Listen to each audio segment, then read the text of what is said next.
And good morning to everyone. Good afternoon, actually. How time flies when you're having fun. It's a gorgeous day out there, as Steve said.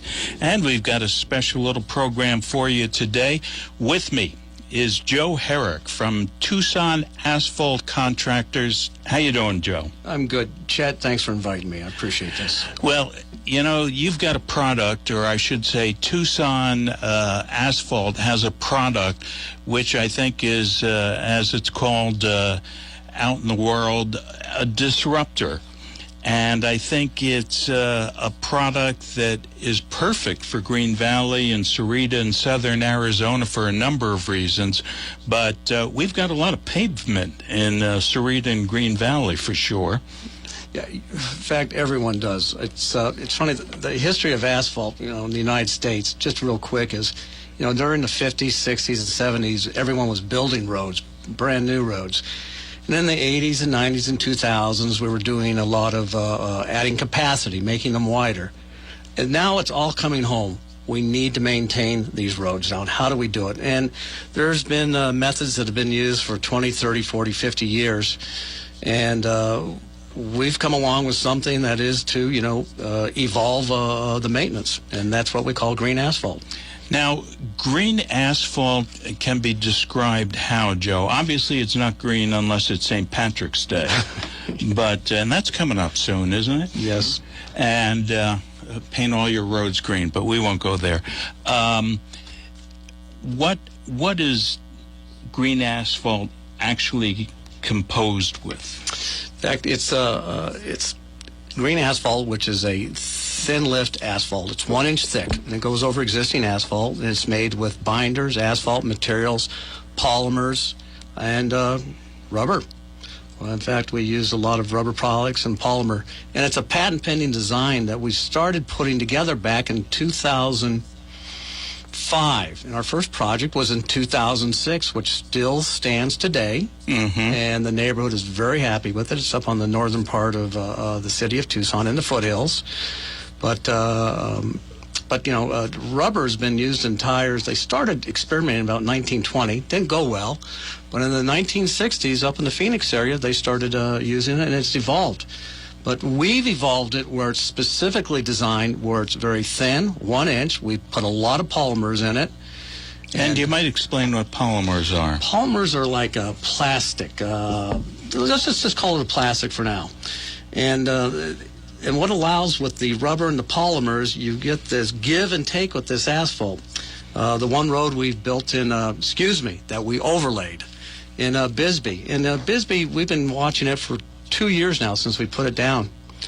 And what's been remarkable, it's hit down to 22 degrees there during the winter. So, and we will have that little, you know, 1/4 inch crack, you know, that happens during the winter. But everything cracks. Concrete, asphalt, everything cracks. But here goes.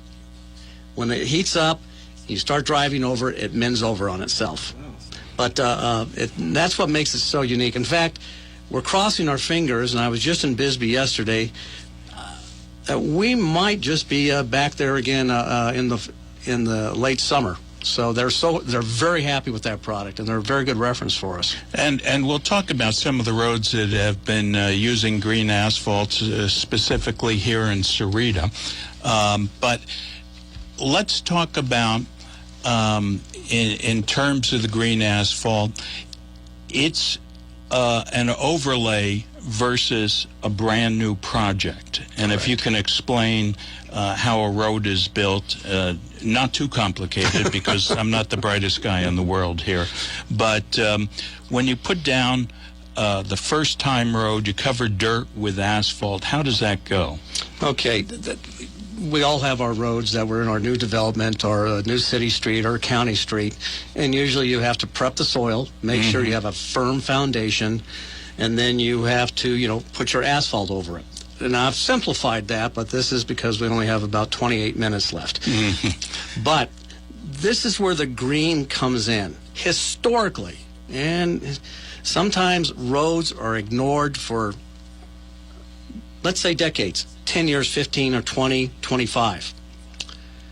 And what has happened, usually when the road life is ended, you have to remove it and then replace it. And what that means is that on this old road, that you have to come in and pull out that 2 or 3 inches of asphalt, take it to a landfill, go back in and repack and build the structure up again with the base there, and then come in and put in another 2 or 3 inches of asphalt, brand new asphalt, what I'd call old traditional asphalt.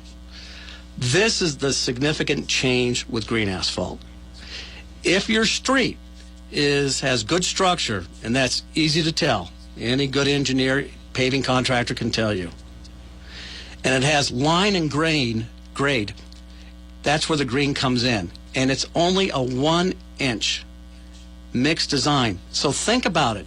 You're not having to pull up 2 or 3 inches, go to a landfill, recompact. You're just coming in, prepping the existing street, which is the bridge or the structure, and laying down this special mix called, or what I call an optimal mixed asphalt, green asphalt.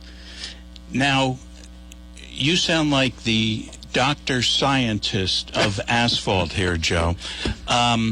In terms of setting up the structure, is that a long-term thing? Because I know when you dig up asphalt that you were just talking about and taking it to a dump, you're dealing with tons of hours for those who are working on the road, special equipment. Correct. Your dump trucks.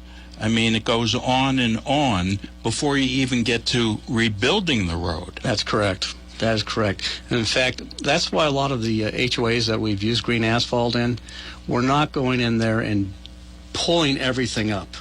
We're not creating a lot of dirt and dust. We've even had hospitals come forward and ask for prices on green asphalt because dust is always a huge concern. There's a certain amount of dust, don't get me wrong, when we have to sweep and clean the existing road or parking lot. And in fact, we just finished doing a 5-acre parking lot for Sunnyside School District using green, and this is for 80 buses that are parked on that parking lot. Yeah. Very little disruption.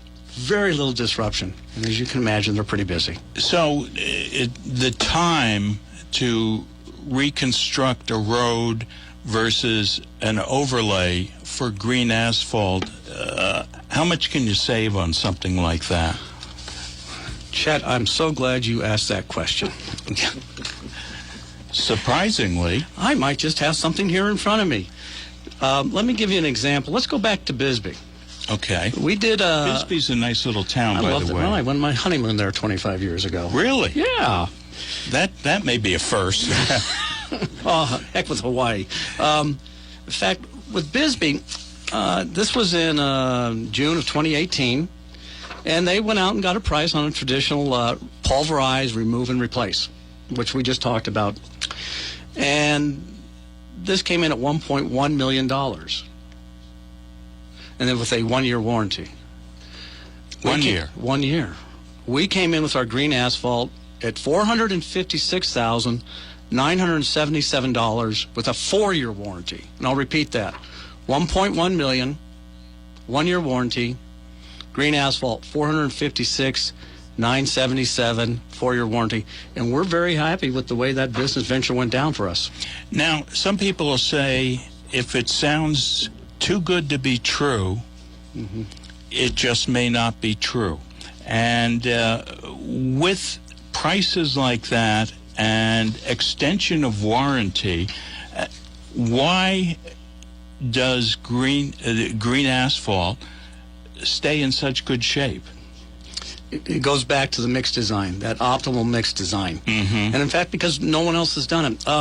I got it's a video from a webinar from an agency here about 3 or 4 months ago. And this was a local agency. I'm not going to say their name. But they had a webinar with 4 other counties across the United States about thin lift asphalts. Now, these were in counties that had very temperate climates. And they're all reporting to our Pima County and city, or anyone to Pima County, that their thin lift asphalts are doing extremely well.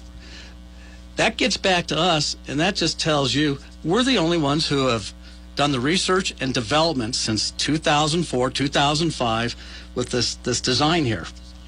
And so, and it's being used. But I think what has happened is change is hard. Just imagine it. industry doesn't like change, something as radical as this.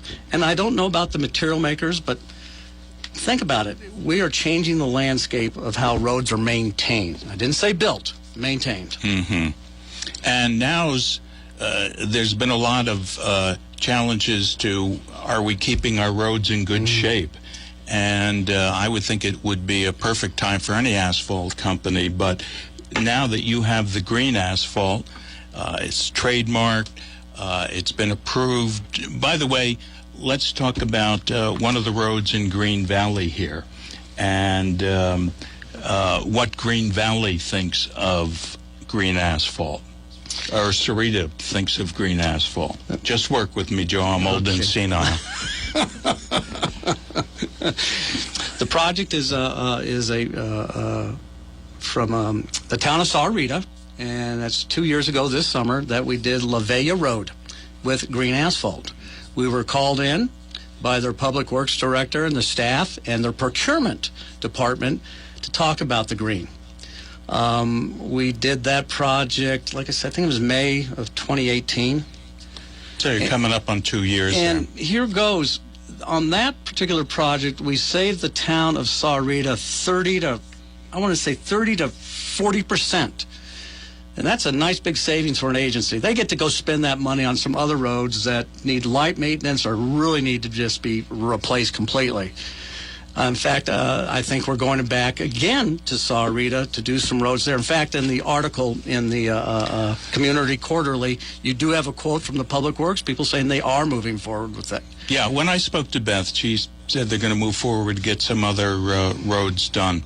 And we'll let them announce that rather than take away that issue from them. But right. Now, on the roads, do you go back and look at them? How do you know they're being maintained? Do you just pave them and leave, or you stick around to see how they turn out? In fact, here's something. Let me add this in there. After the Green Asphalt is put down, you can drive over it within an hour, even less.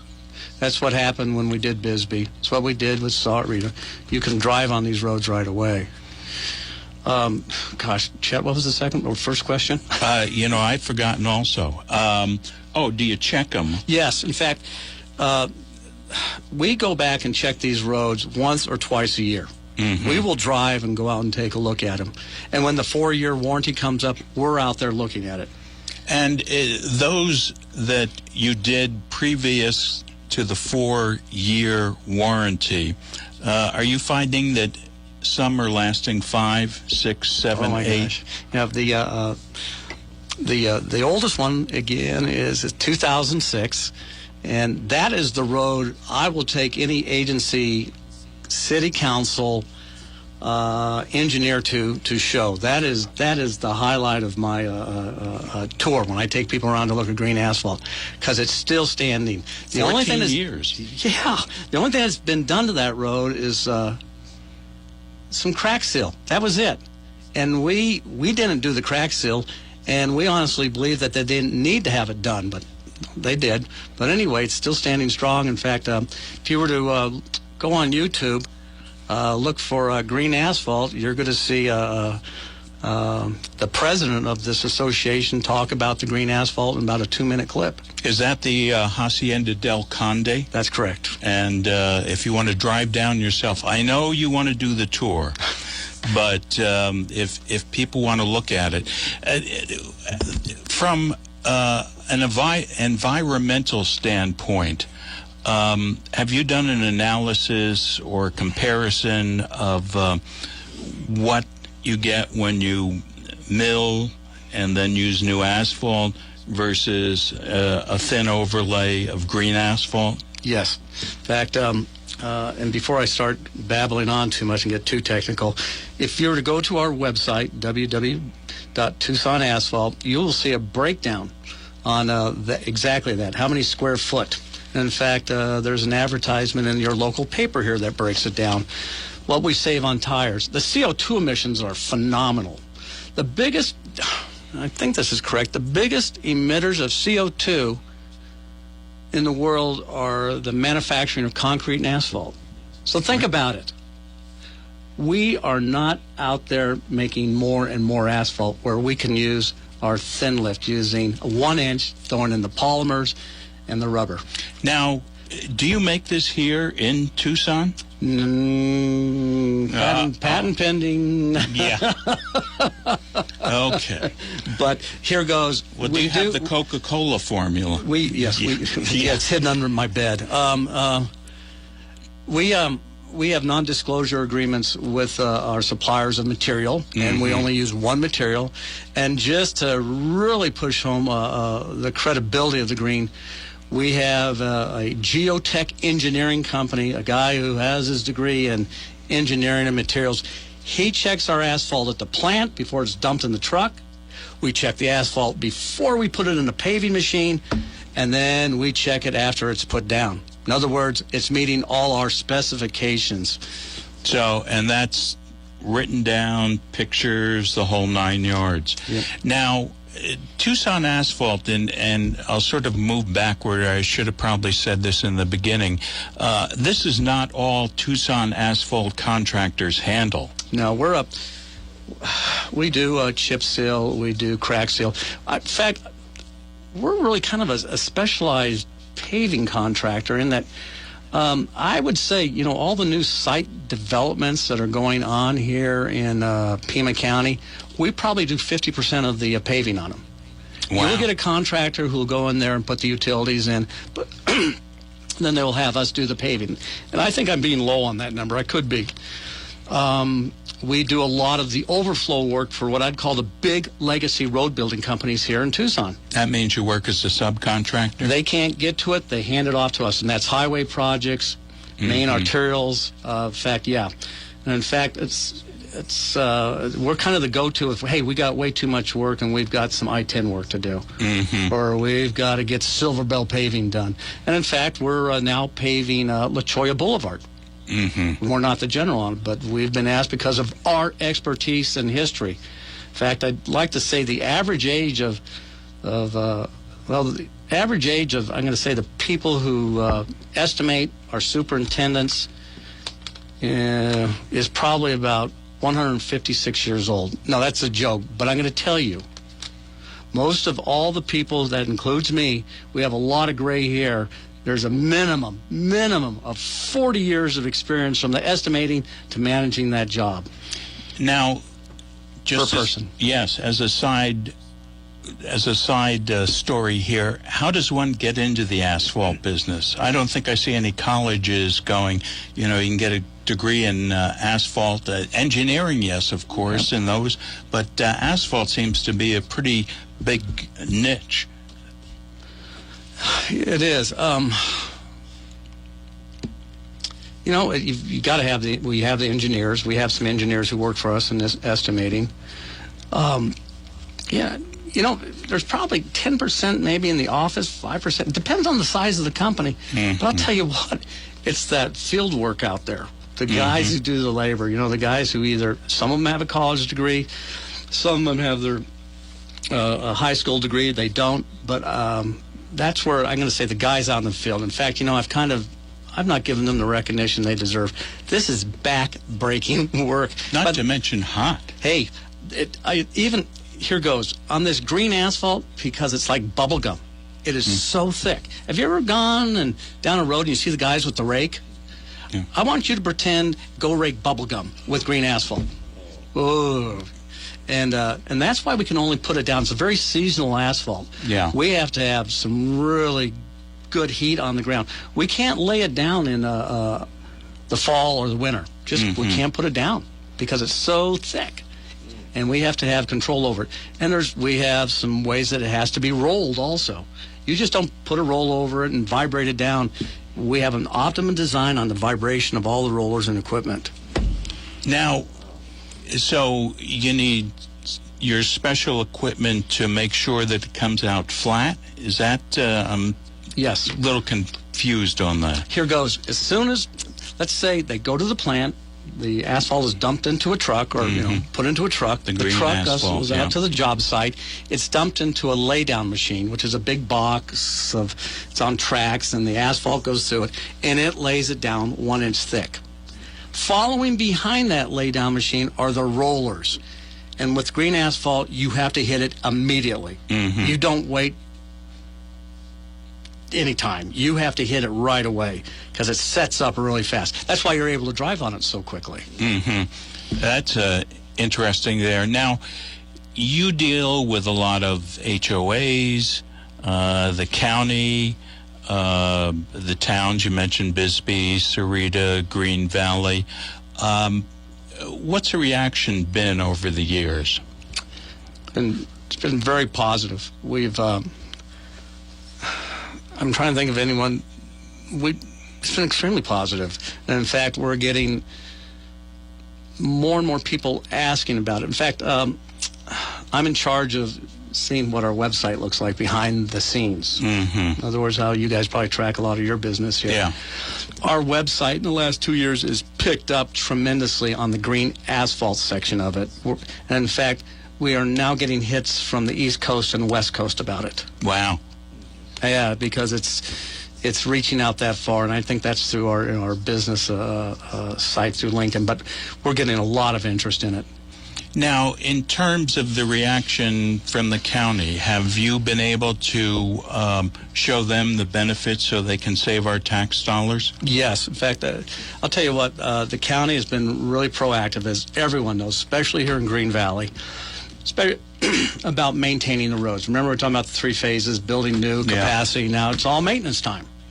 And the county right now is out doing a lot of maintenance work. And they're going after the worst roads first. In other words, they have to pull up that asphalt. It's not a good candidate for green. It's the worst of the worst. But they have worked with us, and they have officially, got a document here. It's dated July 2019, where pavement management with thin lift overlays for Pima County. It has now been recognized by Pima County as a tool for maintenance of roads, and to us that was a big step. And I got to tell you, we worked hard partnering with the Department of Transportation on this. I mean, hand in hand, and it's gone very well. There's a recognition that thin lift, it is the real thing. Now, I know people who are tuning in are going, they're talking about asphalt. Well, this affects us especially in the HOAs. Yes. And I know when I look at my HOA bill, I go, what? How do you help them? Here goes. I'm not going to mention the subdivision, but you see the subdivision here. It's from May of 2017. This is a private HOA, not a county or city road. And we dealt with, I can't remember if we dealt with the management company or the individuals who make up their board. But they went and got some quotes, and they have for, quote, 2-inch conventional asphalt, $152,000. This is for their HOA. And there was no fog seal included. We're pretty sure. In other words, you have to fog seal asphalt right away. What does that mean? That means you have to put this bonding agent or this seal over your asphalt so it holds onto the oil. Green asphalt, we don't require a fog seal. We came in at $75,000. Again, I'm going to repeat the number. Conventional asphalt, pulverized, remove, replace, $152,000. Green, $75,000. 4-year warranty versus 1. Oh, you took away my question, did it? Yes. What'd they give you, 1 or 2 years on the other one? Just 1 year. And that's a standard industry. Really? Yeah. So they're real happy to see you coming when it comes to repaving the roads. I got to tell you, in the last 3 months, 4 months, especially in the last 2 months, the feedback I'm getting from people who are asking for quotes, I called so-and-so, and it's, well, we know we're affecting them. Yeah. Well, we are making a difference, a huge difference. I think with any situation, remember when computers came into the workplace. Yeah, good example. It's sort of like that, and now we can't live without them. I mean, in the radio station, we don't have records anymore. Some places don't even have disc jockeys, but they pay us cheap. They pay us enough to show up here. But you have it in HOAs. You put it in shopping centers. I think that's an area. Commercial properties and schools. We just broke into the school districts. Here goes. The reason we were able, this is real interesting too. schools for decades have been bound by a cooperative agreement where they've been limited where they can go get their asphalt. Tied in. They just, and I don't know how that evolved and why. Well, I think it's called the good old boy network. Well, I wouldn't even say that. It's just, how bureaucracies just kind of get silly. Well, Tucson Asphalt, we're on a special state job order contract, which allows government agencies and schools to go outside that very restrictive bidding process and use green asphalt in the bidding process. And that's how we've ended up with some of these projects, because this statewide, and it's called what's it called? The Arizona State Bridge Road, but it's a special JOC. And we were one out of about 25 or 30 contractors who were picked, and we were number one in our rating. Excellent. Here in Pima County and Santa Cruz. Now, if somebody's got questions, how do they get a hold of you? First of all, you'll be able to see this on our website, this video, Facebook, Facebook. Well, I think we can put it on our website, too. Okay, a little extra work, Steve. But we can show it on Facebook. There'll also be an audio play. We'll probably get it on your website. But this is both from an environmental standpoint, from a financial standpoint. This is fantastic. Sure. I always like to say, hey, I can talk green. Do you want to talk green environment, or do you want to talk green dollars? That's up to you. Well, green saves you green. Absolutely. So. But how do they get a hold of you, Joe? Or how do they get a hold of the company in case they want to put some new roads in? You can call me at the office, 292-1125. Let me repeat that. Okay. 292-1125. And for the West Coast? Give it your best shot possible. Okay. Anyway, and ask for Joe Herrick. Yes. And again, Green Asphalt. And you'll be hearing a lot more about this, especially if they get out there to repair some of the streets, and they can repair more streets because of the thin overlay. That's correct. So, Joe Herrick, thank you. It's been fun. Chet, thank you. This has been fun for me. I've enjoyed myself. All righty. Steve, it's yours.